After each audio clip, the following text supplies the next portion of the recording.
வணக்கம். இன்னைக்கு உங்களுக்காக கதை சொல்ல வந்திருப்பது வியல் உங்கள் சகி. இன்னைக்கு நம்ம பார்க்க போற கதையின் பெயர் அவளுக்காக. கதைக்குள்ள போலாமா? இரவு டிஃபனுக்காக இட்லி ஊற்றி குக்கரை அடுப்பில் வைத்துவிட்டு வெளியே வந்த சாவித்திரியின் பார்வை ஜன்னல் வழியே எதிர்வீட்டில் சென்றது. எதிர்வீட்டு பார்த்திபன் அவன் மனைவி காவ்யாவுடன் நின்று மிக நெருக்கமாக பேசிக் கொண்டிருந்தான். சற்று நேரத்தில் அவள் நெற்றில் முத்தமிட்டான். அவளது தாய் சாரதா பின்னால் வந்து நின்று கொண்டிருந்தாள். அட பாவி, மாமியார் இருக்காங்கன்னு கூட இல்லாம பொண்டாட்டிக்கு முத்தம் கொடுக்கறானே, என்னதான் சின்ன பசங்களா இருந்தாலும் ஒரு இங்கிதம் வேண்டாமா என்று முணுமுணுத்து கொண்டிருந்தாள். என்னம்மா, ஜன்னல் கிட்ட நின்னுட்டு புலம்புற என்று கேட்டுக்கொண்டே அவள் அருகில் வந்தான் ரகுபதி. அதோ பாருங்க அந்த பார்த்தி பயல. ஏன், என்ன பண்ணா? அவங்க மாமியார் பக்கத்துல இருக்கும் போதே அவன் பொண்டாட்டிக்கு முத்தம் கொடுக்கறாங்க. சரி, அவன் பொண்டாட்டிக்கு தானே கொடுத்தான், இதுல என்ன இருக்கு? அதுக்குன்னு ஒரு விவஸ்தை வேண்டாம்? ஏய், உனக்கு எத்தனை வாட்டி சொல்லியிருக்கேன் இப்படி ஊர்வம்பல மூக்க நுழைக்காதுன்னு. எப்ப பாரு உனக்கு இதேதான் வேலை. பேசாம உள்ள வா, பசங்களுக்கு சீக்கிரமா டிஃபனை வை என்று கூறிவிட்டு அவன் உள்ளே சென்றான். ஆமா, இவருக்கு தான் பொண்டாட்டி மேல அக்கறை இல்லை, ஒன்றும் இல்லை. யாராவது பாசமா இருக்கிறத பார்த்து சொன்னா அதுக்கும் என்னையதான் இதெல்லாம் சொல்லுவாரு. அந்த பொண்ணு கொடுத்து வச்சவ என்று மேலும் ஜன்னல் வழியே ஊற்றவர்களை பார்த்தாள். ஏய் காவ்யா, ஏன் டல்லா இருக்கிற? நான் 2 நாள்ல வந்துடுவேன், தைரியமா இரு என்று காவ்யாவின் கைகளை பிடித்து கொண்டான் பார்த்திபன். அதுக்கு இல்லைங்க, கொல்கட்டாக்கு உங்க அம்மா வீட்டுக்கு போறீங்க. அங்க யாராவது எதனா பிரச்சனை பண்ணா எதுவும் பேசிக்காதீங்க. அவங்க நம்மளை சேர்த்துக்கலனாலும் பரவாயில்ல, உங்களை எதனா சொல்லிட்டா என்னால தாங்க முடியாது என்று முகத்தை உம்மென்று வைத்து கொண்டாள். ஏய், எங்க அண்ணங்க என்கிட்ட எதனா வம்பு பண்ணுவாங்கன்னு பயப்படுறியா? அதெல்லாம் ஒன்றாகாது. சொத்துக்காக அவங்க எங்க அம்மா அப்பாவை எனக்கு விரோதமா ஆக்கி வச்சிருக்கலாம். எங்க அம்மா அப்பாவும் அவங்க சொன்ன பொண்ணை நான் கட்டிக்காம உன்னை கட்டிக்கிட்டேன்னு கோவமா இருக்கலாம். ஆனா அது நான் பிறந்த இடம். அங்க இருக்கிறவங்க எல்லாம் என் கூட பிறந்தவங்க. அதெல்லாம் என்னை ஒன்றும் செய்ய மாட்டாங்க. ஆனா இங்க 2வது அண்ணன் இங்க சென்னைக்கு வந்திருக்கிறதா கேள்விப்பட்டேன். ஒருவேளை அவன் என்னை வம்பிழுக்க கூட இங்க வந்தாலும் வருவான். எதுக்கும் நீங்க ஜாக்கிரதையா இருங்க. அத்தை, பார்த்துக்கோங்க என்றான் பின்னால் நின்று கொண்டிருந்த சாரதாவை பார்த்து. சரி தம்பி, நீ ஒன்றும் பயப்படாதப்பா, நான் பார்த்துக்கிறேன். சரிப்பா, கிளம்பு, ட்ரெயினுக்கு நேரமாகுது இல்ல? 11 மணிக்கு ட்ரெயின்னு இன்னும் இங்கேயே இருக்கிறியப்பா. ஆ, கிளம்புறேன் அத்தை, நீங்களும் பத்திரமா இருங்க. சரி, அப்ப நான் வரேன் காவியா என்று அவள் கைகளில் இருந்து பலவந்தமாக தனது கைகள் எடுத்துக்கொண்டு காரில் ஏறினான். சரிப்பா, நாங்க பார்த்துக்கிறோம். நீ சென்ட்ரல் போனதும் போனை போடு. அப்படியே ட்ரெயின் கிளம்பின கொஞ்ச நேரத்துக்கெல்லாம் சாப்பிட்டுப்பா, தேங்காய் சட்னி ஊசி போயிடும் என்றாள் சாரதா. சரி அத்தை என்று சிரித்து கொண்டே அவர்களுக்கு கையை அசைத்தான். கார் விரென பறக்க காவ்யா அவனை அமைதியாக பார்த்து கொண்டே கண்களை துடைத்து கொண்டாள். வாமா, உள்ள வா என்று சாரதா அழைத்து விட்டு உள்ளே செல்ல படிகளில் ஏறி கொண்டிருந்தாள். என்ன சாரதாம்மா, உங்க மாப்பிள்ள எங்கேயாவது ஊருக்கு போறாரா என்ன? பேக்லாம் எடுத்துட்டு இந்நேரத்துக்கு போறாரே என்று கேட்டுக்கொண்டே அங்கு வந்தாள் சாவித்ரி. அவளை எரிச்சலோடு திரும்பி பார்த்த சாரதா, வந்துட்டாளா ஊர்வம்புக்காரி என்று யோசித்து கொண்டே, ஆமா, கொல்கட்டாக்கு போறாரு. எங்க, அவங்க அம்மா வீட்டுக்கா என்று மேலும் கேட்டாள். ஆமாக்கா என்றாள் காவ்யா குரல் கம்ம. ஆமா, என்ன திடீர்னு என்றவள் மேலும் கேட்பதற்குள், சரிம்மா, எங்களுக்கு தூக்கம் வருது, இன்னும் மருந்து வேற போடணும், அப்புறமா காலையில பேசிக்கலாம் என்று தனது மகளை அழைத்து கொண்டு உள்ளே சென்ற சாரதா பட்டன கதவி சாத்தினாள். அடேங்கப்பா, ரொம்ப தான். ஏதோ எதிர் வீட்டுல இருக்கமே, என்ன எதுன்னு தெரிஞ்சுக்கலான்னு கேட்டா ஓவரா தான் பண்ணுதுங்க என்று திரும்பி வீட்டிற்குள் வந்தாள். என்னம்மா, நல்லா வாங்கி கட்டிக்கிட்டியா? நான் தான் அப்பவே சொன்னேன் இல்ல, எதுக்கு உனக்கு இந்த அசிங்கம் என்று வாசலில் நின்று சிரித்து கொண்டே கேட்டான் ரகுபதி.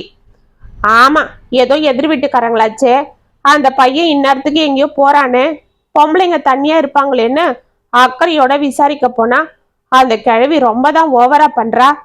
சரி வாங்க, நாம சாப்பிடலாம், பசங்க பசியோட இருப்பாங்க என்று அவன் அழைத்து கொண்டு உள்ளே சென்று கதவை சாத்தினாள். இப்பதான் அக்கறை வருதா உனக்கு என்று அவனும் சிரித்து கொண்டே உள்ளே சென்றான். சற்று நேரத்தில் காவ்யாவின் வீட்டு வாசலில் ஒரு ஆட்டோ வந்து நிற்க அதிலிருந்து இறங்கிய ஒரு இளைஞன் ஆட்டோவிற்கு பணத்தை கொடுத்துவிட்டு இரும்பு கேட்டை திறந்து கொண்டு உள்ளே சென்றான். ஆட்டோக்காரன் அந்த பணத்தை எண்ணி கொண்டிருக்க அந்த இளைஞன் காலிங் பெல்லை அழுத்தியதும் சாரதா வந்து கதவை திறந்தாள். அவன் உள்ளே சென்றதும் மீண்டும் கதவு சாத்தப்பட்டது. அந்த ஆட்டோக்காரன் சுற்றிலும் திரும்பி பார்த்து விழித்து கொண்டிருக்க, தண்ணீர் எடுக்க கிச்சனுக்குள் வந்த சாவித்ரி ஜன்னல் வழியே வெளியே அந்த ஆட்டோக்காரனை பார்த்து விட்டு நின்றாள். ஏய், என்ன இது? தண்ணி கேட்டா திரும்ப இங்க வந்து நின்றுட்டு இருக்கிற என்று கேட்டுக்கொண்டே ரகுபதி அங்கு வந்தார். ஒன்னும் இல்லைங்க, அதை பாருங்க, எதிர் வீட்டு வாசல்ல ஒரு ஆட்டோ வந்து நிக்குது. அந்த ஆட்டோக்காரனும் திரு முடிச்சுட்டு சுத்தி சுத்தி பார்த்துட்டு இருக்கான். அட, அவங்க வீட்டுக்கு வந்த ஆட்டோ, அது எதுக்கு நமக்கு? அதை பத்தி ஆராய்ச்சி பண்ணி மூளையை போட்டு குழப்பிக்காம பேசாம உள்ள வா. இல்லைங்க, இந்நேரத்துக்கு எதுக்கு ஆட்டோ வந்து நிக்குது? ஒருவேளை அம்மாவும் பொண்ணும் எங்கேயாவது போவாங்களா? இப்பதானே அவங்க கிட்ட வாங்கி கட்டிக்கிட்ட, அது போதாதா உனக்கு? பேசாம வா என்றவளை உள்ளே தள்ளி கொண்டு சென்றான். சற்று நேரத்திற்கெல்லாம் எதிர் வீட்டிலிருந்து காவியாவும் சாரதாவும் அலறும் சத்தம் கேட்டது. ரகுபதியும் சாவித்திரியும் பதறிக்கொண்டு கதவை திறந்து வெளியே வந்து பார்க்க, அந்த ஆட்டோக்காரன் இரும்பு கேட்டை திறந்து கொண்டு பரபரப்பாக ஆட்டோவில் வந்து அமர்ந்து அதை ஸ்டார்ட் செய்து கொண்டு விரென பறந்தான். உள்ளே சத்தம் அடங்கி அமைதியானது. ரகுபதிக்கும் சாவித்திரிக்கும் பதட்டம் ஒட்டிக்கொள்ள எதிர் வீட்டை நோக்கி ஓடினார். ஆனால் கதவு உள்பக்கம் தாழ்பால் போடப்பட்டிருந்தது. அவர்கள் சத்தம் கேட்டு பதறிக்கொண்டு வந்தது போல் அக்கம் பக்கத்து வீட்டாரும் அங்கு வந்துவிட ஒருவருக்கொருவர் பேசிக்கொண்டு அனைவரும் சேர்ந்து கதவை தட்டினர். இரவு 12 மணிக்கு காவ்யாவின் வீட்டு வாசலில் போலீஸ் கார் சரண வந்து நின்றது. அதிலிருந்து இன்ஸ்பெக்டர் கௌரி மிடுக்காக இறங்கினாள். அவளுடன் கான்ஸ்டபிள் கனகாவும் இறங்கினாள். கௌரி காவ்யாவின் வீட்டை உற்று பார்த்து கொண்டு நின்றாள். 2 அடுக்குள்ள டியூப்ளெக்ஸ் வீடு அது. வாசலில் ஒரே கூட்டமாக இருக்க அருகில் இருந்த கனகாவை பார்த்து, இந்த வீடு தானே என்று கேட்டாள். ஆமா மேடம், பாருங்க, ஒரே கூட்டமா இருக்கு. சரி, உள்ள போலாம் வா. ஆமா, நமக்கு இதுல யாரு போன் போட்டிருப்பா என்று கௌரி கேட்டுக்கொண்டிருக்க, அவர்களை பார்த்த ரகுபதி கடகடவன ஓடி வந்து, மேடம், என் பேரு ரகுபதி, நாங்க எதிர் வீட்டுல தான் இருக்கோம், உங்களுக்கு போன் போட்டது நான் தான் என்று அறிமுகம் செய்து கொண்டான். ஓ அப்படியா? ஆமா, எப்படி உங்களுக்கு விஷயம் தெரிஞ்சது என்றவனை ஆச்சரியமாக பார்த்து கொண்டே கேட்டாள். மேடம், ஒரு 9 மணி இருக்கும் என்று ஆரம்பித்து அன்று நடந்ததை எல்லாம் அவளிடம் கூறினான் ரகுபதி. அப்படியா? அவங்க ஹஸ்பண்ட் எந்த ஊருக்கு போயிருக்காங்கன்னு சொன்னீங்க? அவர் கொல்கட்டாக்கு போறதா அந்த சாரதாமா சொன்னதா என் பொண்டாட்டி சொன்னா. ஆனா அவர் போகலையா? ஏன்? நாங்க அதுக்குள்ள போன் போட்டு விஷயத்த சொன்னோம். அதை கேட்டு அவர் துடிச்சிட்டாரு. நான் உடனே வரேன்னு சொன்னாரு. இப்ப வந்துட்டு இருக்காரு மேடம். அதுக்குள்ளதான் உங்களுக்கு போன் போட்டோம். அப்படியா? அப்ப 9 மணிக்கு தான் நீங்களும் இவங்களை லாஸ்டா பார்த்திருக்கீங்க. ஐ எம் கரெக்ட் என்று அவனை உற்று பார்த்தாள். ஆமா மேடம், அதுக்கப்புறம் நாங்க உள்ள போய் சாப்பிட்டு படுத்துட்டோம் என்றான் ரகுபதி பதட்டமாக. இதற்குள் வேர்க்க விறுவிறுக்க அங்கு வந்த சாவித்ரி, மேடம், அதுக்கு நடுவுல, அதாவது ஒரு 10-10:30 இருக்கும், அப்ப நான் தண்ணி எடுக்க கிச்சனுக்கு வந்தேன். அப்ப இந்த வீட்டு வாசல்ல ஒரு ஆட்டோ நின்றுட்டு இருந்தது. அந்த ஆட்டோக்காரன் கூட திருன்னு பேய் மாதிரி முழிச்சிட்டு இருந்தான் என்றாள். டக்குன்னு ஞாபகம் வந்தது போல், ஆமா ஆமா என்றான் ரகுபதியும். அவர்களை ஆச்சரியமாக பார்த்தாள் கௌரி. ஆமா, நீங்க யாரு என்று கனகா அவளை கேட்க, மேடம், இவ என்னோட ஒய்ஃப் தான், பேரு சாவித்ரி என்றான். ஆமா மேடம் என்றாள் சாவித்ரியும். சரி, கதவை யாரு திறந்தது என்று கேட்டுக்கொண்டே படிகளில் ஏறி கடகடவென உள்ளே சென்றாள் கௌரி. அவள் பின்னால் கனகாவும் ரகுபதியும் செல்ல, நாங்க எல்லாரும் தான் மேடம் சேர்ந்து உடைச்சி திறந்தோம் என்று கூறிக்கொண்டே அவர்களுடன் சென்றாள் சாவித்ரி. உள்ளே ஹாலில் காவ்யாவும் சாரதாவும் பிணமாக விழுந்து கிடக்க அவர்கள் உடைகள் தாறுமாறாக கலைந்திருந்தது. சாரதாவின் தலையில் இருந்து ரத்தம் வழிந்து கொண்டிருந்தது. காவ்யாவின் முகத்திலும் தலையிலும் பலமான காயங்கள் இருக்க அதிலிருந்தும் ரத்தம் வழிந்து கொண்டிருப்பதை பார்க்கவே கோரமாக இருந்தது. கனகா, ஆம்புலன்ஸுக்கு சொல்லிட்டீங்களா?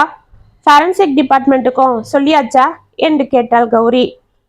சொல்லியாச்சு மேடம், இதோ இப்ப வந்துடுவாங்க என்று அவள் கூறிக்கொண்டிருக்க வாசலில் ஆம்புலன்ஸும் ஒரு காரும் வந்து நின்றது.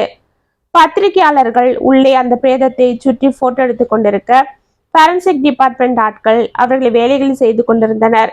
இதற்குள் கௌரி அந்த வீட்டை சுற்றி பார்த்து கொண்டிருக்க கனகாவும் மற்றும் 4-5 கான்ஸ்டபிள்களும் அனைவரும் ஒதுங்கி நிற்கும்படி கத்தி கொண்டிருந்தனர்.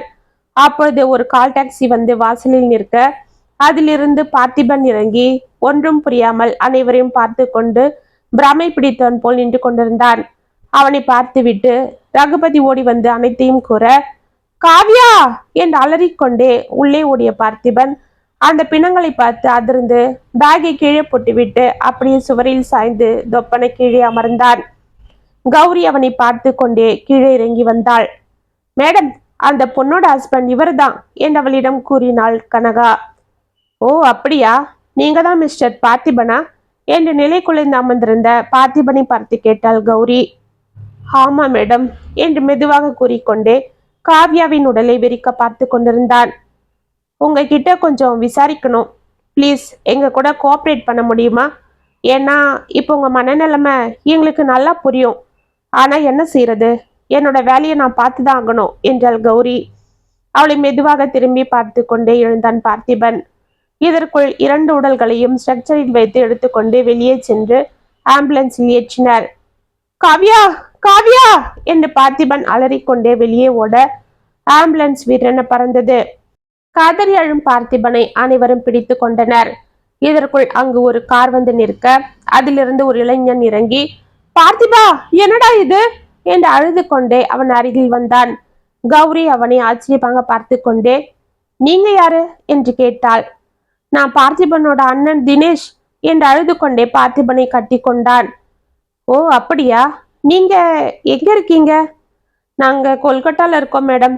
நான் ஒரு பிசினஸ் விஷயமா போன வாரம் சென்னைக்கு வந்தேன். அப்ப நீங்களும் இவங்க கூட தான் இருந்தீங்களா? இல்ல மேடம், எங்களுக்கும் இவங்களுக்கும் 4 வருஷமா பேச்சுவார்த்தை இல்லை. அதனால தான் நான் வெளியில ரூம் எடுத்து தங்கினேன். இப்போ கூட பார்த்திபன் தான் போன்ல விஷயத்த சொன்னான், இல்லைன்னா எனக்கு எதுவும் தெரிஞ்சிருக்காது. அப்படியா என்று அவனை சந்தேகமாக பார்த்து கொண்டே கனகாவிடம் ஏதோ கூறிவிட்டு காரில் ஏறினாள் கௌரி. சரி, நீங்க 2 பேரும் காலையில ஸ்டேஷனுக்கு வரணும். உங்ககிட்ட விசாரணை பண்ணி வேண்டியிருக்கு. ஆமா, நீங்க எங்க தங்கி இருக்கிறீங்க? ஹோட்டல் அட்ரஸ் சொல்லுங்க என்று தினேஷிடம் எழுதி கொண்டு கனகாவும் காரில் ஏறிக்கொண்டாள். மிகவும் சோர்ந்து போயிருந்த தனது தம்பியை பிடித்து கொண்டே உள்ளே சென்றான் தினேஷ். மறுநாள் காலை தினேஷும் பார்த்திபனும் ஸ்டேஷனுக்கு வர அவர்களை உள்ளே அழைத்து சென்றாள் கனகா. உள்ளே கௌரி இன்ஸ்பெக்டர் சீட்டில் அமர்ந்திருக்க அவர்களை அழைத்து எதிரே இருக்கும் சீட்டை காண்பித்தாள். இருவரும் அதில் அமர்ந்தனர். பார்த்திபன் மிகவும் சோகமாக இருந்தான். அவனை பரிதாபத்தோடு பார்த்து கொண்டே, ஆமா, நேற்று நைட்டு நீங்க எங்க தங்கினீங்க என்று கேட்டாள். நானே அவனை கூட்டிட்டு போயிட்டேன் மேடம். நைட்டு வீட்டை பூட்டிட்டு போயிட்டோம். சாவிய கான்ஸ்டபிள் வாங்கிக்கிட்டாரு என்றான் தினேஷ். ஓகே மிஸ்டர் பார்த்திபன், உங்க ஒய்ஃபுக்கும் உங்களுக்கும் எப்ப கல்யாணம் ஆச்சு? நீங்க லவ் மேரேஜ் பண்ணிக்கிட்டதா சொல்றாங்களே, இது யாரோட வீடு? எனக்கு எல்லாத்தையும் கொஞ்சம் விவரமா சொல்ல முடியுமா என்று கேட்டாள் கௌரி. பார்த்திபன் மெதுவாக தலையை நிமிர்த்தி அவளை பார்த்தான். சொல்றேன் மேடம், எல்லாத்தையும் சொல்றேன். ஆனா என் காவியாவை கொலை பண்ணவனை கண்டுபிடிச்சா தயவு செஞ்சு என்கிட்ட கொடுத்துடுங்க. நான் அவனை என் கையாலேயே கொல்லணும் என்று கூறிக்கொண்டே திடீர் என்று எழுந்து ஆவேசமாக கத்தினான். பார்த்திபன், பி ரிலாக்ஸ், இது போலீஸ் ஸ்டேஷன், அப்படிலாம் கத்தக்கூடாது. கனகா, அவருக்கு கொஞ்சம் தண்ணி கொண்டு வந்து கொடுங்க என்று அருகில் இருந்த கனகாவை பார்த்தாள். எஸ் மேடம் என்று அவள் ஓடி சென்று தண்ணீர் கொண்டு வந்து கொடுக்க அதை குடித்து விட்டு மீண்டும் சேரில் அமர்ந்தான். ஏய், என்னடா இப்படி பண்ற, அமைதியாரு என்று தினேஷ் அவனை சமாதானம் செய்தான். சரி, இப்ப சொல்லுங்க பார்த்திபன் என்று சேரின் நுனிக்கு வந்து அமர்ந்து கொண்டாள் கௌரி. மேடம், எங்க அம்மா லதாவும் காவியாவோட அம்மா, அதாவது எங்க மாமியாரும் படிக்கும் போதே ஃப்ரெண்ட்ஸா இருந்தவங்க. அந்த நட்பு அவங்களுக்கு காலேஜுக்கு அப்புறமும் தொடர்ந்துகிட்டு இருந்தது. காவியாவோட அப்பா சர்வே டிபார்ட்மெண்ட்ல வேலை பார்த்துட்டு இருந்தாரு. அவங்களுக்கு காவியா ஒரே பொண்ணு. எங்க அப்பா பிஸ்னஸ்மேன். கொல்கட்டா தான் எங்க பூர்வீகம். ஆனா எங்க அம்மா ஊரான சென்னையில தான் நாங்க இருந்தோம். எங்க அப்பா மட்டும் அடிக்கடி கொல்கட்டா போயிட்டு வருவாரு.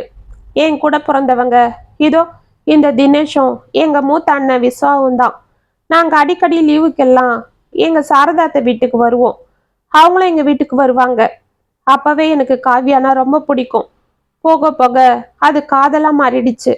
அப்பதான் ஒரு நாள் திடீர்னு காவியாவோட அப்பா மாரடைப்பால இறந்துட்டாரு. அதுக்கப்புறம் அவங்க 2 பேரும் தான் தனியா அந்த வீட்டுல இருந்தாங்க. அப்பெல்லாம் எங்க அம்மா தான் அடிக்கடி வந்து அவங்கள பார்த்துட்டு ஆறுதல் சொல்லுவாங்க. எங்க மாமனாரோட பென்ஷன் அப்புறம் அவரோட செட்டில்மெண்ட் பணத்தை டெபாசிட் பண்ணதுல வந்த வட்டிலாம் வச்சுக்கிட்டு காவியாவை நல்லா படிக்க வச்சாங்க எங்க அத்தை. அவளும் எம்எஸ்சி படிச்சா, நானும் எம்பிஏ முடிச்சேன். வர வர எங்களுக்குள்ள நெருக்கம் அதிகமாயிடுச்சு. முதல்ல நாங்க பழகிறத பத்தி எங்க பேரண்ட்ஸுக்கு சந்தேகம் வரல. போக போக சாரதா அத்தைக்கு டவுட் வந்து அவளை கேட்டிருக்காங்க. அவளும் இங்க காதலை பத்தி சொல்லவே அவங்களுக்கு கோவம் வந்துடுச்சு. நானும் லதாவும் எத்தனை வருஷம் ஃப்ரெண்ட்ஸுங்க. இப்ப நீங்க இப்படி பண்ணதை கேள்விப்பட்டா அவ உடஞ்சிடுவா. இப்ப அவ தான் நமக்கு ஆதரவு. அவளும் இதனால நம்மளை விட்டு போயிட்டா அப்புறம் நமக்குன்னு யார் இருக்கா? அதனால இது இப்படியே விட்டுடுங்க, அதுதான் நம்ம ரெண்டு குடும்பத்துக்கும் நல்லதுன்னு சொன்னாங்க. ஆனா நாங்க கேட்கல. விஷயம் எங்க வீட்டுல தெரிஞ்சு எங்க அப்பா அம்மா எங்க அண்ணங்க எல்லாரும் கோவப்பட்டு என்னை திட்டி அடிச்சு என்னென்னவோ செஞ்சாங்க. ஆனா நான் காவியாவை தான் கல்யாணம் பண்ணிப்பேன்னு பிடிவாதமா சொல்லிட்டேன். இதனால எங்க மாமியார் மேல கோவப்பட்டு எங்க அம்மா அவங்கள கண்டபடி பேசிட்டாங்க. இது இப்படியே போனா அவங்க நம்மளை சேர்த்து வைக்க மாட்டாங்கன்னு நானும் காவியாவும் ரிஜிஸ்டர் மேரேஜ் பண்ணிக்கிட்டோம். இதை கேள்விப்பட்டு எல்லாரும் ஆடிட்டாங்க. எங்க அப்பாவுக்கும் ஹார்ட் அட்டாக் வந்துடுச்சு. அதுக்கப்புறம் எங்க அம்மா என்னை வெளியில தள்ளி இனிமேல் நீ எங்களுக்கு புள்ளியே இல்லை, இனிமே இங்க வரவே வராதுன்னு சொல்லிட்டாங்க. அவங்களும் குடும்பத்தோட கொல்கட்டாக்கி போயிட்டாங்க. ஆனா எங்க மாமியாரு எங்களை விடல. அவங்களே எங்களை கூட்டிட்டு போய் பார்த்துக்கிட்டாங்க. நானும் அங்க இங்கன்னு ட்ரை பண்ணி ஒரு சின்ன கம்பெனில வேலைக்கு போக ஆரம்பிச்சேன். அதுக்கப்புறம் நாங்க சந்தோஷமா தான் இருந்தோம். எனக்கு ஒண்ணுன்னா அவ தாங்க மாட்டா, அவளுக்கு ஒண்ணுன்னா நானும் தாங்க மாட்டேன். நாங்க ஒத்துமையா இருக்கிறத பார்த்து எங்க மாமியாருக்கும் கொஞ்சம் கொஞ்சமா கோவம் குறைஞ்சி என்னை முழுசா மருமகனா ஏத்துக்கிட்டாங்க. ஆனா தன்னோட ஃப்ரெண்டு தன்கிட்ட இப்படி கொச்சிக்கிட்டாளேன்னு அடிக்கடி ஃபீல் பண்ணுவாங்க. அம்மா போல அவங்க என்னை பார்த்துட்டு இருந்ததால அவங்க மனசை சங்கடப்படுத்த கூடாதுன்னு நானும் எங்க அம்மாவை எப்படியாவது கன்வின்ஸ் பண்ணணும்னு ட்ரை பண்ணிட்டு இருந்தேன். ஆனா எங்க அம்மா என் கூட ஃபோன் பேச கூட ஒத்துக்கல. நான் ஃபோன் போட்டா கட் பண்ணிடுவாங்க, இல்லைன்னா கண்டபடி பேசிட்டு வச்சிருவாங்க. இப்படியே 4 வருஷமும் ஓடி போச்சு. எங்க அத்தைக்கும் அடிக்கடி உடம்புக்கு வந்துட்டு இருந்தது. அவங்க எங்க அம்மாவை பத்தி நினைச்சுதான் அதிகமா கவலைப்படுறாங்கன்னு எனக்கு நல்லாவே தெரியும். அதனால தான் அவங்கள நேர்ல பார்த்து பேசி எப்படியாவது இங்க கூட்டிட்டு வரணும்னு நான் இந்த வாட்டி தைரியமா கிளம்பிட்டேன். ஆனா ஆனா அதுக்குள்ள என் காவியாவே போய் சேர்ந்துட்டா. அம்மா போல என்னை பார்த்துக்கிட்டு எங்க மாமியாரும் போய் சேர்ந்துட்டாங்க என்று தலையை குனிந்து கொண்டாள் பார்த்திபன். இதுக்குதான் பெரியவங்க பேச்ச கேட்கணும்னு சொல்றது என்று தினேஷ் அவனை சற்று கடுமையாக கோபித்து கொண்டான். மிஸ்டர் தினேஷ், இந்த சமயத்தில் அதெல்லாம் சொல்லி காட்டுறது விடுங்க. ஆமா பார்த்திபன், உங்க மனைவி கொலை விஷயமா உங்களுக்கு யார் மேலேயாவது சந்தேகம் வருதா? ஐ மீன், இந்த 4 வருஷத்துல உங்களுக்கு யாராவது விரோதமா இருந்திருக்காங்களா என்று கேட்டாள் கௌரி. இல்ல மேடம், அப்படி யாரும் இல்லை. இத்தனைக்கும் எங்க மாமியாரும் சரி என் காவியாவும் சரி பக்கத்துல கூட யார்கிட்டயும் சரியா பேசக்கூட மாட்டாங்க. அவளுக்கு யாரு விரோதிங்க இருப்பாங்க? உங்க ஒய்ஃப் வேலைக்கு எங்கேயாவது போனாங்களா? ஆமா மேடம், எங்க கல்யாணம் ஆகிறதுக்கு முன்னாடி அவ ஒரு கம்பெனியில வேலைக்கு போயிட்டு இருந்தா. ஆனா எங்க கல்யாணம் ஆனதும் நின்னுட்டா. அப்படியா? அந்த கம்பெனி அட்ரஸை கொடுக்க முடியுமா என்று கேட்டாள். கொடுக்குறேன் மேடம் என்றான் பார்த்திபன். ஓகே கனகா என்று திரும்பினாள். ஓகே மேடம், நான் எழுதிக்கிறேன் என்று அவனிடம் அட்ரஸை வாங்கி கொண்டாள் கனகா. அப்போ ஓகே, நீங்க கிளம்பலாம். நீங்க இன்வெஸ்டிகேஷன் முடிகிற வரைக்கும் எங்கேயும் வெளியில போகக்கூடாது. ஐ மீன், இந்த ஊரை விட்டு போகக்கூடாது என்றாள். ஓகே மேடம், நானே ரூம்ல இவனை பார்த்துக்கிறேன் என்றான் தினேஷ். சரி தினேஷ், ஆமா நீங்க இந்த 4 வருஷமா ஏன் இவங்களை பார்க்க கூட வரல? அவ்வளவு கோமா இவங்க கல்யாணம் பண்ணிக்கிட்டதுல என்று சந்தேகமாக கேட்டாள் கௌரி. ஆமா மேடம், எங்க அம்மா அந்த சாரதா ஆண்டி மேல ரொம்ப நம்பிக்கை வச்சுட்டு இருந்தாங்க. அவங்கள கூட பிறந்த தங்கச்சியா பார்த்தாங்க. ஆனா அவங்க பொண்ணு இப்படி பண்ணிடவே அவங்க 2 பேருமே வருத்திட்டாங்க. இனி நான் சாகர வரைக்கும் இவங்க முகத்திலேயே முழிக்க மாட்டேன்னு சொல்லிட்டாங்க. அதனாலதான் நாங்களும் ஒன்றும் செய்ய முடியல என்றான் தினேஷ். ஓகே, நீங்க கிளம்பலாம் என்றாள் கௌரி. அவர்கள் சென்றதும், என்ன மேடம் இது, அந்த ஆளுக்கு யாரும் விரோதி இல்லைன்னு சொல்றான். கல்யாணம் ஆகி 4 வருஷம்தான் ஆகுது வேற. அந்த தினேஷ் சொல்றத பார்த்தாலும் அவங்க இவங்களை சுத்தமா தலைமொழிகிட்டதா தெரியுது. ஸோ அவங்க கொலை பண்ண வாய்ப்பு இல்லை. அப்ப இவங்களை யாரதான் மேடம் கொலை பண்ணிருப்பாங்க என்று கேட்டாள் கனகா. ஏதோ யோசனையோடு தலையாட்டிய கௌரி. நாளைக்கு அந்த பொண்ணு வேலை பார்த்த கம்பெனிக்கு போகணும். ரெடியா இரு என்று ஃபைலை திறந்தாள். மறுநாள் காலை கனகாவும் கௌரியும் காவ்யா வேலை பார்த்த கம்பெனிக்கு சென்று விசாரித்துவிட்டு வெளியே வந்தனர். எனக்கு சுத்தமா நம்பிக்கை இல்லை மேடம் என்று பெருமூச்சு விட்டாள் கனகா. ஏன் அப்படி சொல்ற என்றவளை பார்த்தாள் கௌரி. பின்ன அந்த பொண்ணு 4 வருஷம் முன்ன வேலை பார்த்துருக்கு, அதுவும் 6 மாசம்தான். அதை பத்தி பாதி பேருக்கு தெரியவே இல்லை. மீதி பேரும் ஒன்னும் சரியா சொல்ல மாட்டேன்றாங்க. ஒரே ஒரு ஆளுதான் அவ கூட பேசுவானா, அவனும் இப்ப இங்க இல்லைன்னு சொல்றாங்க. இப்ப என்னதான் மேடம் பண்றது, யார விசாரிக்கிறது என்று சலிப்போடு கேட்டாள். அவளை பார்த்து சிரித்த கௌரி, கண்டுபிடிச்சுதான் ஆகணும், அதுதானே நம்ம வேலை. அது சரி, அதுக்குன்னு எந்த தடையுமும் இல்லாம எப்படி மேடம் கண்டுபிடிக்கிறது? இல்லாம இருக்காது கனகா, அது இன்னும் நமக்கு சரியா மாட்டல. என்ன மேடம் சொல்றீங்க? கொலை பண்ணது யாரு, அவன் எதை பயன்படுத்தி அடிச்சு கொண்டு இருக்கான், எதுவும் தெரியல. 2 பேரும் மண்டைய பொழந்து போய் சேர்ந்துட்டாங்க. இப்ப நம்ம மண்டை குடையுது. சரி சரி வா, சூடா ஒரு காஃபி குடிச்சிட்டு ரகுபதி வீட்டுக்கு போலாம் என்று காரில் ஏறினாள் கௌரி. எனது ரகுபதி வீட்டுக்கா? எது, அந்த எதிர் வீட்டுக்கா? ஆமா. ஏன் மேடம், அவங்களே அன்னைக்கு கொலைய பார்த்ததுல இருந்து ஜுரம் வந்து படுத்திருக்காங்களா, அவங்கள போய் என்ன விசாரிக்கிறது? கொலை நடந்த அன்னைக்கு ஒரு ஆட்டோ வந்து வாசல்ல நின்னதா அவங்க சொன்னாங்க இல்ல? ஆமா, அதை நான் மறந்தே போயிட்டேனே. அந்த ஆட்டோக்காரனை ரகுபதியும் அவங்க ஒய்ஃபும் பார்த்ததா சொல்றாங்கல்ல, அதை பத்தி கேட்க தான் போறோம். ஓ ஆமா இல்ல, அவனும் இந்த கேஸ்ல இருக்கான் இல்ல? எனக்கு அது தோணாம போயிடுச்சு மேடம். சே, என்ன இருந்தாலும் நீங்க தான், நான் தான் என்று சிரித்தாள் கனகா. இதற்குள் கனகாவின் செல்போன் ஒலித்தது. அதை எடுத்து பார்த்து விட்டு, சே, இந்த ஆளு வேற, கொலைகாரனை கண்டுபிடிச்சிட்டீங்களா, அவனை என்கிட்ட கொடுங்க, நானே கொலை பண்ணணும்னு புலம்பிட்டு இருக்கான் என்று காலை கட் செய்தாள். யாரு என்று கௌரி அவளை கேட்க, அதுதான் மேடம் அந்த பார்த்திபன். பொண்டாட்டி போனதுல அவன் பைத்தியக்காரனவே ஆயிட்டான் போல இருக்கு. காலையில இருந்து 4 வாட்டி போனை போட்டுட்டான், கொலைகாரனை கண்டுபிடிச்சிட்டீங்களான்னு. மேலிடத்துல இருந்து பிரஷர் வருதோ இல்லையோ, இவன் கிட்ட இருந்து அதிகமா வருது. இவனுக்காகவாது சீக்கிரமா நம்ம கண்டுபிடிக்கணும் மேடம் என்று சலித்து கொண்டாள். கௌரி சிரித்து கொண்டே காரை எடுத்தாள். அன்று மாலை குரோம்பேட் பஸ் ஸ்டாப் அருகே இருக்கும் ஆட்டோ ஸ்டாண்டில் நின்று கொண்டிருந்த அந்த ஆட்டோக்காரனை பார்த்து விட்டு, தோ இவன் தான் மேடம், அன்னைக்கு வந்தானே, இவன் தான் மேடம் அந்த ஆட்டோக்காரன் என்று கையை காண்பித்தாள் சாவித்ரி. அவள் காட்டிய இடத்தில் ஒரு ஆட்டோ நின்று கொண்டிருக்க அதில் அமர்ந்திருந்த டிரைவர் செல்போனை வைத்து ஏதோ பார்த்து கொண்டிருந்தான். கௌரி பட்டனை இறங்கி சென்று அவன் முன்னால் போய் நின்றாள். அவளை பார்த்து செல்போனை கீழே போட்டுவிட்டு அதிர்ந்து கொண்டிருந்தான் டிரைவர். கனகா ஓடி வந்து அவனை பிடித்து கொண்டாள். மேடம், சத்தியமா சொல்றேன், எனக்கும் அந்த கொலைக்கும் எந்த சம்பந்தமும் இல்லை மேடம், என்னை விட்டுடுங்க மேடம் என்று தரையில் முட்டி போட்டு அமர்ந்து கொண்டிருந்த ஆட்டோ டிரைவர் கார்த்திக் ஓவென அழ அவனை முறைத்து பார்த்தவரு எதிரே சேரில் அமர்ந்திருந்தாள் கௌரி. ஏய், அப்ப ஏன் அன்னைக்கு அங்க வந்ததும் இல்லாம திருத்தன்னு முழிச்சு பார்த்திருக்க? அதுவும் இல்லாம அங்க கொலை நடந்தப்ப நீ அங்கிருந்து தப்பிச்சு ஓடி இருக்க, அதை பார்த்த சாட்சி இருக்கு. இப்ப சொல்லு, அந்த கொலையை பண்ணது நீ தானே என்று அவனை லத்தியை வைத்து மிரட்டி கொண்டிருந்தாள் கனகா. கடவுளே, இது என்ன கொடுமை, அன்னைக்கு அங்க கொலை நடந்ததே எனக்கு தெரியாது மேடம், நான் அந்த ஆளை கூட்டிட்டு வந்து விட்டுட்டு போயிட்டேன், அவ்வளவுதான் எனக்கு தெரியும் என்று கதறினான். யார கூட்டிட்டு வந்து விட்ட என்று அவனை உற்று பார்த்தாள் கௌரி. அதுதான் மேடம், அந்த செவப்பா உயரமா ஒரு ஆளு, அவன் பேரு கூட ஏதோ சொன்னாங்களே, சந்தோஷ்னு சொல்லிதான் அந்த அம்மா கூப்பிட்டுது. கனகாவும் கௌரியும் ஒருவரை ஒருவர் உற்று பார்த்து கொண்டனர். சரி, அந்த ஆள் பார்க்க எப்படி இருந்தான், அவனை நீ எங்க இருந்து கூட்டிட்டு வந்த, அன்னைக்கு நடந்ததெல்லாம் எனக்கு விவரமா சொல்லு என்று கேட்டுக்கொண்டே சேரின் நுனிக்கே வந்து அமர்ந்தாள் கௌரி. மேடம், அன்னைக்கு நான் சவாரி முடிச்சுட்டு வீட்டுக்கு போயிட்டு இருந்தேன். அப்ப ரயில்வே ஸ்டேஷன் வாசல்ல அந்த ஆள் நின்றுட்டு இருந்தான். என்னை கையை தட்டி கூப்பிட்டான். குரோம்பேட்டை ராதா நகர் வரைக்கும் போகணும்னு சொன்னான். அது உள்ள சார், என்னால வர முடியாது, நீ வேற எதனா பார்த்துக்கன்னு சொன்னேன். ஆனா அவன் எவ்வளவு கேட்டாலும் தரேன்னு சொன்னான். ரொம்ப அவசரம்னு கூட சொன்னான்.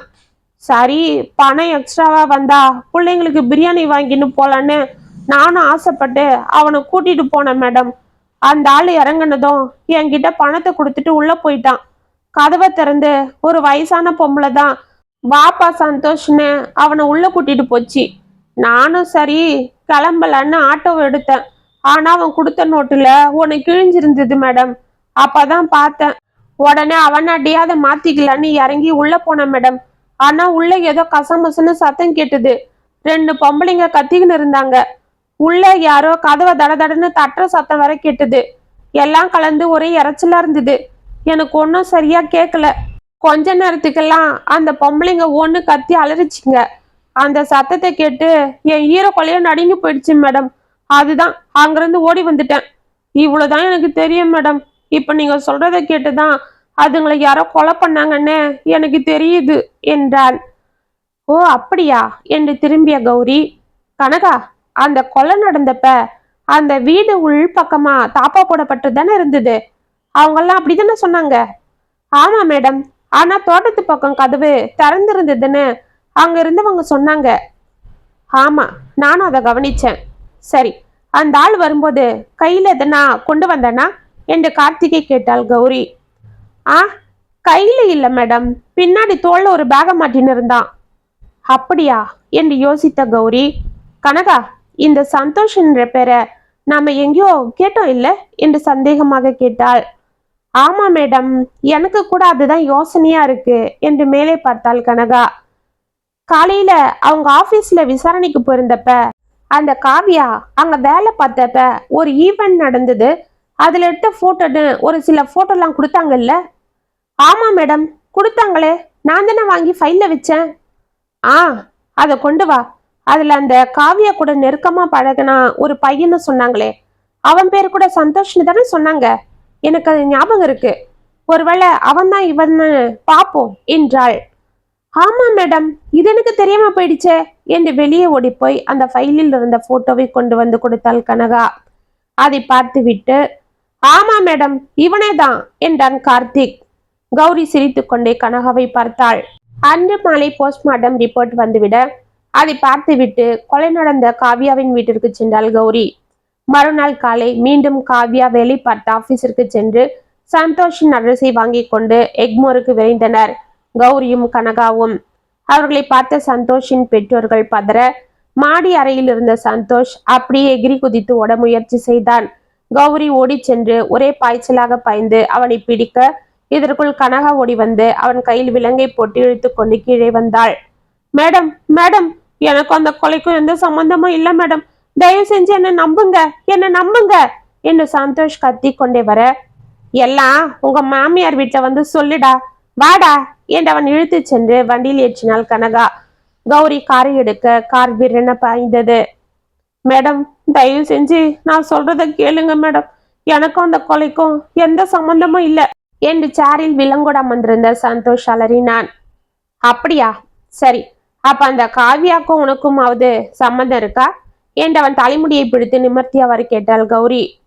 காவியாவா என்றவன் பாசாங்கு செய்ய அவன் காலில் ஓங்கி அடித்தாள்.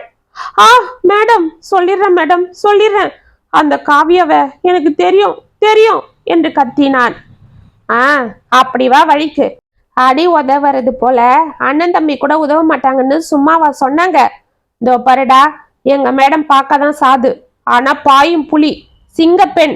மரியாதையா உண்மையா சொல்லிடு, இல்ல உன்ன என்று கனகால தீவோங்க. இல்ல மேடம், நான் எல்லாம் சொல்லிடுறேன்.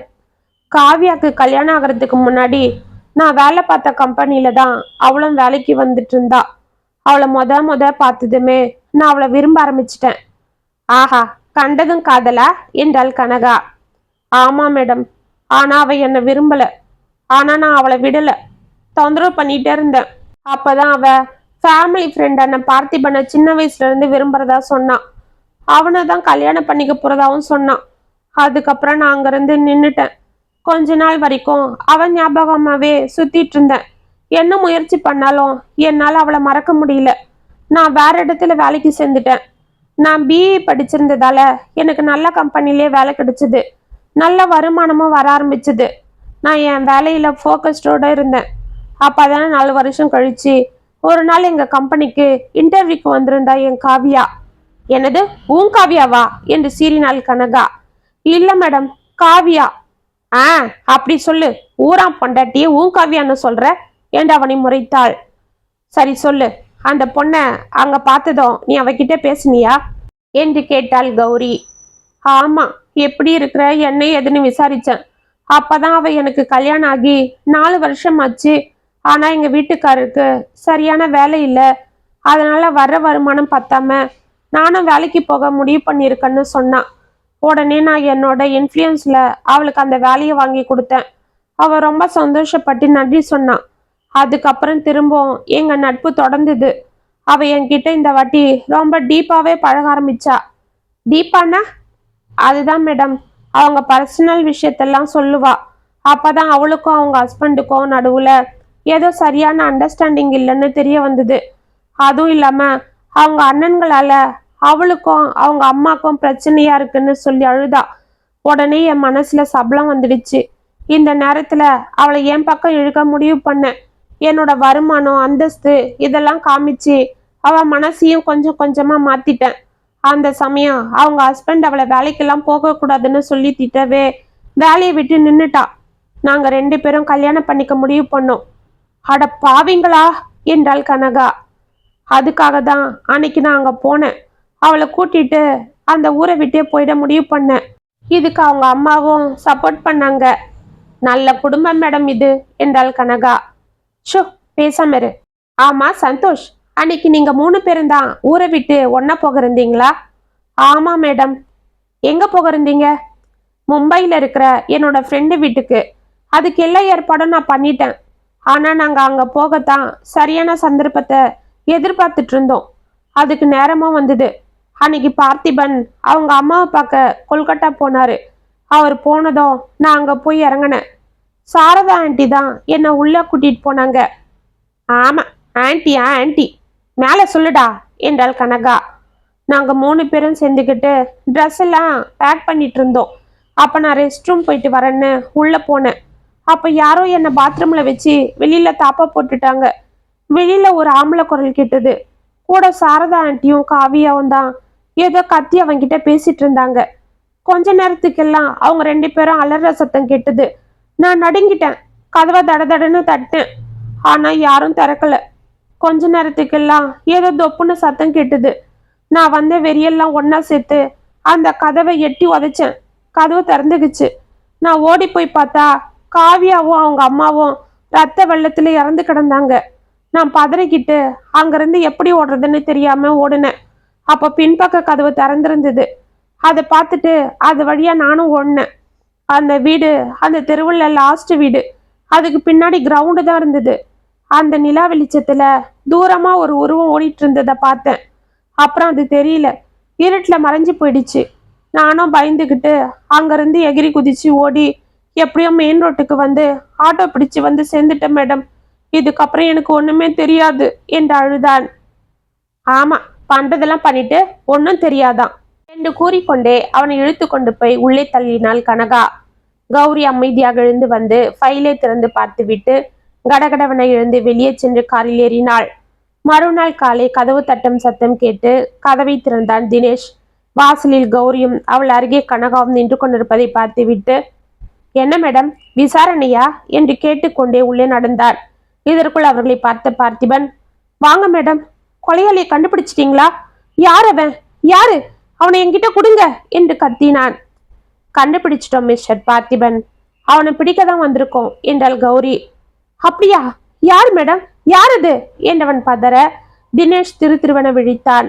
அவனை ஒரு தரம் சிரித்து கொண்டே பார்த்த கௌரி, இதுக்கும் மேல ஏன் நடிக்கிறீங்க, வாங்க மிஸ்டர் பார்த்திபன் என்று பார்த்திபனின் கையில் விலங்கை போட்டு இழுத்து கொண்டு வெளியே சென்றாள். தினேஷ் அதிர்ந்து போய் அவர்கள் பின்னால் ஓட பார்த்திபன் இதை எதிர்பார்த்தது போல் அமைதியாக அவர்களுடன் சென்றான். சொல்லுங்க மிஸ்டர் பார்த்திபன், நீங்க தான் கொலையாளின்னு எனக்கு ஏற்கனவே 50% தெரிஞ்சு போயிடுச்சு. மீதி 50%க்காக தான் நான் தடயத்தை தேடிட்டு இருந்தேன். அதையும் இப்ப கண்டுபிடிச்சாச்சு. சரி, இப்பயாவது சொல்லுங்க, உங்க ஆசை மனைவிய, உயிருக்கு உயிரா நீங்க நேசிச்ச மனைவிய ஏன் கொலை பண்ணீங்க? அது மட்டும் இல்ல, உங்களை ஒரு அம்மா போல பார்த்த உங்க மாமியாரையும் நீங்க கொடூரமா கொலை பண்ணிருக்கீங்க, ஏன் என்று கேட்டாள். என்ன மேடம் சொல்றீங்க? இந்த ஆளுதான் கொலை பண்ணிருப்பான்னு உங்களுக்கு ஏற்கனவே 50% தெரியுமா? அது எப்படி என்று ஆச்சரியமாக கேட்டாள் கனகா. ஆமா கனகா, அன்னைக்கு கொலை நடந்த இடத்துல ஒரு டிஃபன் பாக்ஸ் ஓரமா இருந்ததை பார்த்தேன். அதுல இட்லியும் தேங்காய் சட்னியும் இருந்தது. அது மட்டும் இல்ல, அதே போல தேங்காய் சட்னி அரைச்சிருந்த ஜாரையும் கிச்சன் ஷிங்க்ல பார்த்தேன். அது மட்டும் இல்லாம இவரு கொண்டு வந்து போட்ட பேக்லயும் தேங்காய் சட்னி கொட்டியிருந்தது. ஆனா டிஃபன் பாக்ஸ் எதுவும் இல்லை. அன்னைக்கு இவர் விசாரணையில கொல்கட்டாக்கு 11 மணிக்கு ட்ரெயின் புக் பண்ணியிருக்கிறதா சொன்னாரு. அதுவும் நான் ட்ரெயின் ஏறி உக்காந்ததும் எனக்கு ஃபோன் வந்ததுன்னு வேற சொன்னாரு. ஆனா அன்னைக்கு இவர் அந்த ட்ரெயின்ல டிக்கெட் புக் பண்ணவே இல்லை, அதுல போகவும் இல்லை.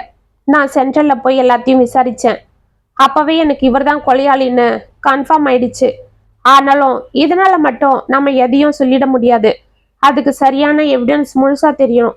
அதுக்கு தான் காத்திருந்தேன். சந்தோஷ விசாரிச்சப்ப கன்ஃபார்மே ஆயிடுச்சு. இப்ப சொல்லுங்க மிஸ்டர், அன்னைக்கு நீங்க ஊருக்கு போறேன்னு போய் சொல்லிட்டு இங்கதான் எங்கேயோ மறைஞ்சிருந்து உங்க மனைவியும் உங்க மாமியாரையும் சமயம் பார்த்து கொண்டு இருக்கீங்க. ஏன் இப்படி பண்ணீங்க என்று கேட்டாள். அந்த சந்தோஷ விசாரிச்சேன்னு சொன்னீங்களே, அப்பவே காரணம் உங்களுக்கு தெரிஞ்சுதான் இருக்கணுமே மேடம். இதை நான் வேற சொல்லணுமா என்று குரல் கம்ம கூறினான் பார்த்திபன். ஓகே, எனக்கு புரியுது பார்த்திபன். ஆனா உங்க மனைவி உங்களுக்கு துரோகம் பண்ணது உங்களுக்கு ஏற்கனவே தெரியுமா என்று கேட்டாள் கௌரி. தெரியும் மேடம். 2 வருஷமாவே எங்களுக்குள்ள அடிக்கடி சண்டை வர ஆரம்பிச்சது. நீ வாங்குற சம்பளம் பத்தாது, எனக்கு ஆடம்பரமா வாழணும், எனக்கு கார் வாங்கி கொடு, நகை வாங்கி கொடுன்னு என்னை டார்ச்சர் பண்ணிட்டே இருந்தா காவியா. இதுக்கு அவங்க அம்மாவும் ஒரு காரணம். அவங்க பொண்ணை நல்லா ஏத்தி விட்டு என்கிட்ட எல்லாம் கேட்க சொல்லி சண்டை போட வச்சாங்க. நானும் அவளுக்காக எவ்வளவோ பொறுத்துக்கிட்டு தான் இருந்தேன். சரி, எங்க அம்மாவை பார்த்து எப்படியாவது சொத்துல என் பங்கை கேட்டு வாங்கி சொந்தமா பிஸ்னஸ் ஆவது பண்ணலான்னு ஐடியா பண்ணேன். ஆனா எங்க அம்மாவும் அப்பாவும் அதுக்கு ஒத்துக்கல. எனக்கு என்ன செய்யறதுன்னே புரியல. அப்பதான் காவியா நான் வேலைக்கு போறேன்னு சொல்லி வேலைக்கு போக ஆரம்பிச்சா. சரி, அப்பயாவது அவளுக்கு ஃப்ரீயா இருக்கும்னு நானும் விட்டுட்டேன். ஆனா வர வர அவ போக்கு சரியில்லை. அந்த சந்தோஷ் பையன்கிட்ட அடிக்கடி ஃபோன் பேசுறது, ரொம்ப நேரம் அரட்டை அடிக்கிறதுன்னு இருந்தா. இதெல்லாம் நான் கேட்டா ஆபீஸ் விஷயமா அது இதுன்னு சொல்லி மழுப்பிடுவா. அவங்க அம்மாவும் அவளுக்கு தான் வக்காலத்து வாங்கி என்கிட்ட சண்டை போடுவாங்க. அவ பேர்ல இருந்த பாசத்தாலையும் நம்பிக்கையாலையும் நானும் இதெல்லாம் கண்டுக்கல. ஆனா ஒரு நாள் அவ சந்தோஷ் கூட ரொம்ப நெருக்கமா வண்டியில உட்காந்து போறத பார்த்தேன். அன்னைக்கு அவ வீட்டுக்கு வந்ததும் நீ எங்க போயிருந்தன்னு விசாரிச்சேன். அதுக்கு அவன் ஆபீஸ்ல தான் இருந்தேன்னு போய் சொன்னான். அதுக்கப்புறம் நான் அவளை தீவிரமா ஃபாலோ பண்ணேன். அப்பதான் பல உண்மைகள் எனக்கு தெரிஞ்சுது. அவங்க கள்ள தொடர்புல இருக்கிறதும் தெரிஞ்சுது. நான் ஆடிட்டன்னு சொன்னா அது சாதாரண வார்த்தை மேடம். அவளுக்காக நான் எங்க குடும்பத்தையே தூக்கி போட்டுட்டு வந்தேன். ஆனா இவ பணத்துக்காக எனக்கு இப்படி துரோகம் பண்ணத பார்த்துக்கிட்டு என்னால சும்மா இருக்க முடியல.